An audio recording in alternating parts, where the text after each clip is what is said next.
Hoje vamos começar falando sobre o livro, né? As 4+1 Condições da Análise, que é um clássico de 2009, é um livro do Antônio Quinet. É um livro bastante didático, por isso que é um clássico, por isso que muitas vezes nas disciplinas de TTP, psicanálise, teorias e técnicas psicoterápicas em psicanálise, né? As disciplinas sobre técnica, esse livro ele sempre é usado pelos professores. E aí eu fiz aqui um resumo sobre a introdução desse livro, né? É um livro, no geral, bem simples como eu disse, é didático, é muito mais simples de a gente entender do que se a gente fosse ler Lacan. Então, na introdução, Quinet, ele já nos explica que esse livro, a proposta do livro, se baseia em dois textos, nos textos técnicos de Freud, né? E especificamente ele fala aqui que as bases do livro As 4+1 Condições da Análise são os textos de Freud de 1913, O Início do Tratamento e A Dinâmica da Transferência, também de 1913, né? Os dois de 1913. Mas nesse livro ele também vai agregar as contribuições de Jacques Lacan, né, para a técnica psicanalítica, né? Porque na verdade a psicanálise ela é uma ética, ela não é uma técnica. Por isso que quando ele fala de condições, falar de condições é diferente de falar de regras, né? Porque as condições elas favorecem que o paciente ele consiga associar livremente, mas a gente sabe que a única regra da psicanálise é a regra da associação livre, né? Da parte do analisante, do paciente, e da escuta flutuante, atenção flutuante do analista. Então, assim, nesses textos, Freud, nesse texto, tanto a dinâmica da transferência como o início do tratamento, Freud adverte as pessoas que vão ler o texto, os leitores, de que existem condições que são sine qua non para a análise. Então, quais são essas condições?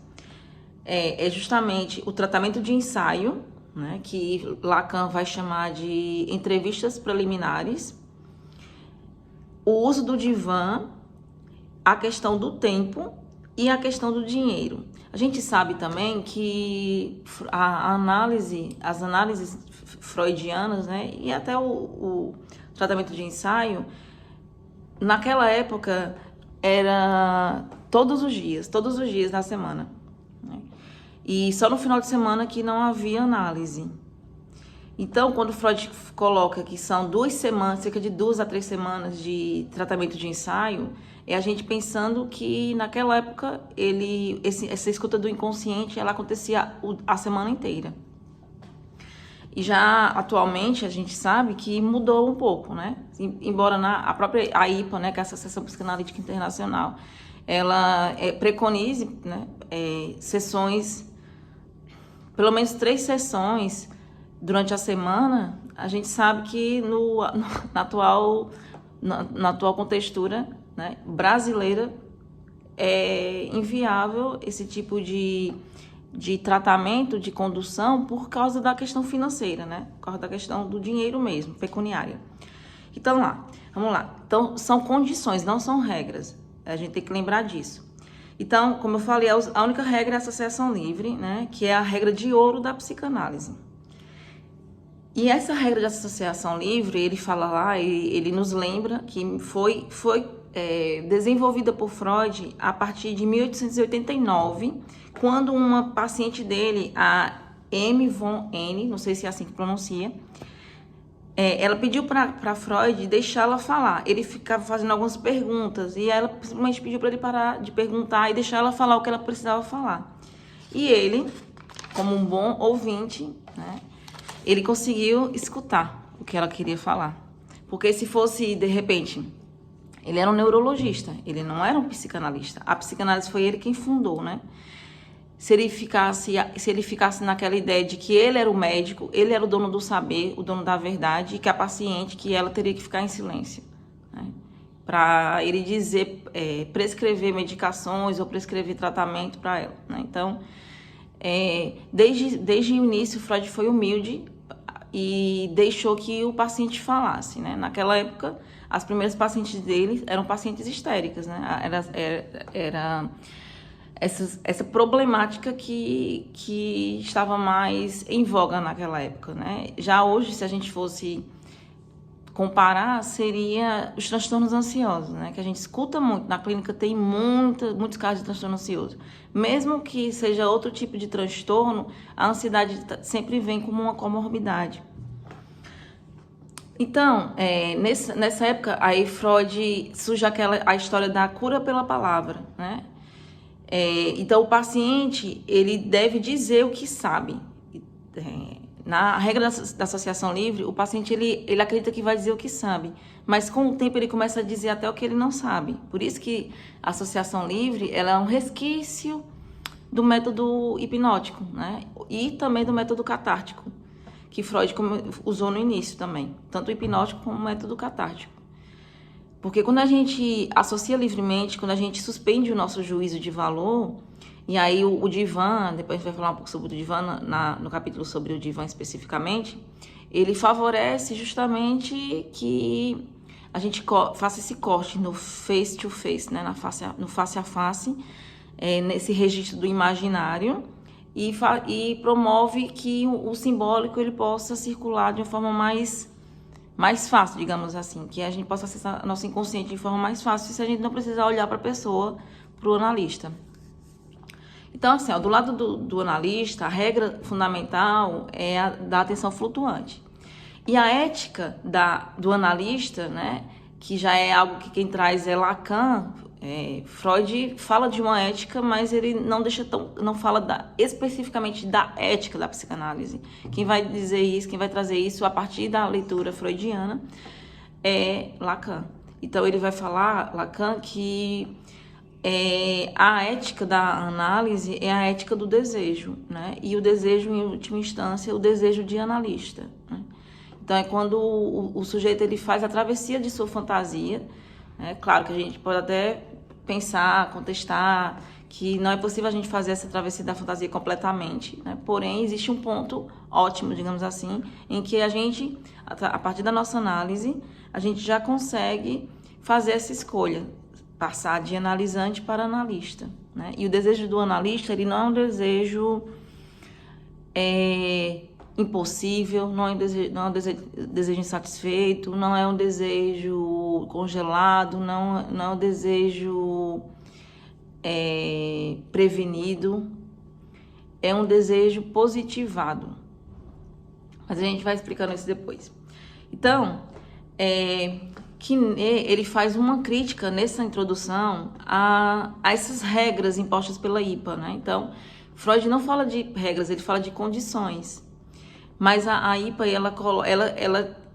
ela esquece, digamos assim, que a regra fundamental da psicanálise é a associação livre e a escuta flutuante do lado do analista, e coloca que existem essas outras regras, né? Que são regras que são condições sine qua non, segundo a IPA. Então, ela faz a padronização da experiência analítica, né? Transformando esse analista em um mero funcionário do dispositivo. Então, ela é como se fosse um superego, né? Uma instância fiscalizadora. Termina sendo assim. Termina sendo assim que funciona, né?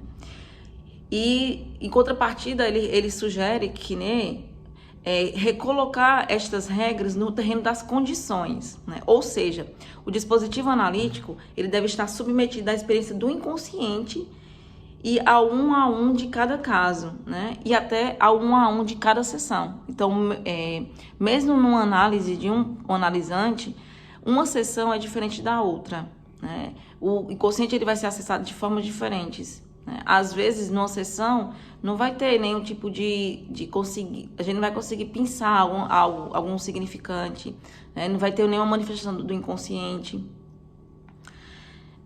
Porque os discursos durante uma sessão ele pode mudar, né? Então um discurso que ele deve ser histérico, né?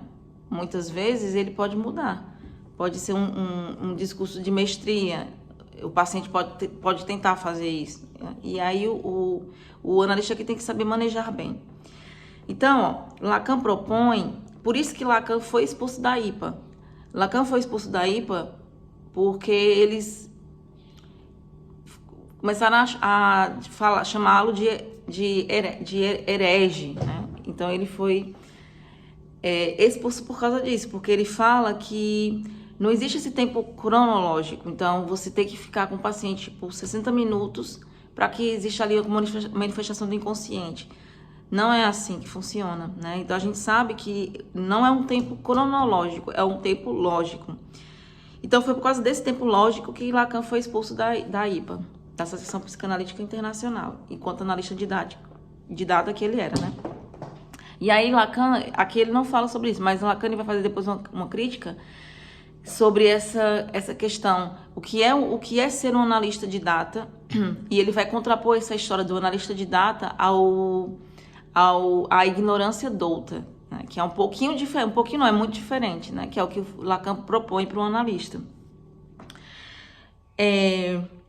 Então, uma coisa interessante é que, em matéria de psicanálise, tempo e dinheiro não são correspondentes.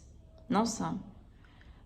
Por isso que é uma questão, é uma condição, e a gente tem que saber manejar, né? Dependendo da transferência. O rigor da psicanálise, ele vai falar ainda nessa introdução, não se encontra nestas condições, né? Mas na condução do tratamento, na condução da análise. Por isso a necessidade de um tempo prévio, de estudo, antes de se aceitar um paciente em análise. Então, nesse sentido, as entrevistas preliminares, elas têm elas têm 3 funções, que é algo que Ney vai tentar vai desenvolver nesse livro, no primeiro capítulo, que são justamente as 3 funções, que são a função diagnóstica, a função sintomal e a função transferencial, que aí elas são correlatas ao tratamento de ensaio proposto por Freud, né? Então, as entrevistas preliminares, a gente chama mais de entrevistas preliminares, né? Por causa dessa herança mais lacaniana. Porém, essa entrevista preliminar que Lacan propõe, diz que é uma condição sine qua non, também, ela tem seu resquício no tratamento de ensaio que Freud já propunha, né? Então, o divã, ele deve ser enquadrado não como regra, mas como condição também, né? Porque a regra da psicanálise, lembrando, né, não se encontra nas condições, e sim na condução da análise, na condução do tratamento. Então, o que qualifica o analista é a sua passagem de analisante a analista. Esse é o próprio percurso analítico. Então, não existe, na psicanálise, embora muitas pessoas elas entrem em contato com a psicanálise primeiramente através da universidade, né? Até no meu caso, eu entrei em contato com a psicanálise através da universidade. Quando eu entrei na universidade em 2005, no curso de pedagogia, tinha um professor que era um psicólogo e ele tinha uma escuta psicanalítica, né? E aí ele formou um grupo de estudos sobre psicanálise. Então eu entrei em contato com a psicanálise graças a esse professor. E aí eu levei um tempo para começar a minha própria experiência de análise, né? Porém, para você ser um analista, você tem que antes ter sido um analisante. Essa é a condição, né? Essa é a condição básica, o que qualifica um analista. Então, você ir para uma escola de psicanálise, saber sobre toda a teoria, todos os conceitos, não vai te qualificar enquanto um analista. Não vai conseguir te deixar nessa posição de analista. Você tem que ser um analisante primeiro. Então, esta seria mais uma condição da análise. Então, a gente falou, né, que as condições que ele propõe aqui, que tem a ver com o que Freud também já dizia, Lacan, seria o dinheiro, o tratamento de ensaio, o uso do divã, a questão do tempo e a questão do dinheiro, né? São 4. E por que mais uma? Porque o mais uma aqui é a sua própria experiência de análise, que ela vai suportar. Então, se a gente pensar aí no nó borromeano, né, de 3 estruturas, real, simbólico e imaginário, o que vai fazer esse nó, o que vai juntar essas estruturas, segurá-las, é justamente o percurso analítico. E aí, a passagem de analisante a analista é justamente uma coisa interessante que é similar à estrutura do cartel, né? Que Lacan, ele propõe o passe, né? Que é justamente essa amostra, né? Mostração da sua experiência de análise para analistas mais experientes. Para que você pudesse passar de analisante para analista, você teria que provar, mostrar, né? Falar sobre sua experiência. E ele fala do cartel, né? Então, na escola de Lacan, existe o passe e o cartel, que são importantes. Porém, lá no final de sua vida, Lacan, ele vai falar da condição, em última instância, da importância mesmo do cartel. E a estrutura do cartel é justamente essa. 0 mais 1. Por que 0 mais 1? Porque podem ser 3 mais 1, pode ser 4 mais 1, pode ser 5 mais 1. Então, tem que ser entre 3 mais 1, 4 mais 1 ou 5 mais 1. Sendo que 4 mais 1 é a condição mais... o registro, é a quantidade de membros, de participantes ideal. Então, só para a gente finalizar essa parte da introdução, é isso que ele vai... em tese, é justamente isso que ele vai falar na introdução, né? E aí ele já entra no primeiro capítulo, que é das funções das entrevistas preliminares, que a gente vai falar no próximo vídeo.